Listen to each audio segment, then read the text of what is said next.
সারা বছর নানান রকমের শাকসবজি পাওয়া গেলেও মেথি শাকটা কিন্তু এই শীতকাল কটা মাস পাওয়া যায়। আর মেথি শাক এই শীতকালেই খেতে খুব ভালো লাগে। আর এই মেথি শাক দিয়ে নানান রকমের রান্নাও হয়।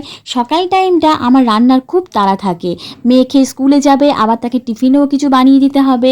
আর এই মেথি শাক খেতে মেয়ে একদম পছন্দ করে না, তবে মেথি শাক দিয়ে এই জিনিসটা বানালে ও আবার বুঝতেও পারে না, অথচ খেতে খুব পছন্দ করে। তাই আজ ভাবলাম টিফিনে আজকের ওকে এইটা বানিয়ে দেবো। আলাদা করে কোনো রকম তরকারি করতে হয় না, শুধুমাত্র সস দিয়েই খাওয়া হয়ে যায়।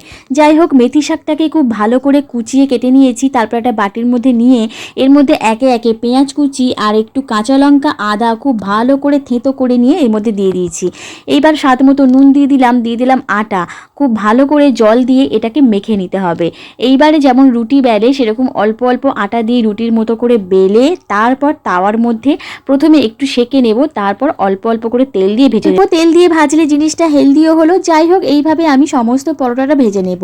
তারপর মেয়েকে সসের সাথে খেতে দেবো, আর আমরা খাবো একটু আচার দিয়ে, কারণ আচার দিয়ে খেতে খুব ভালো লাগে। এক একজন এক এক রকম বানায়, আমি আমার মতো করে বানিয়েছি। আজকের ভিডিওটা তোমরা শেষ পর্যন্ত কারা দেখলে প্লিজ একটা লাইক কমেন্ট করো।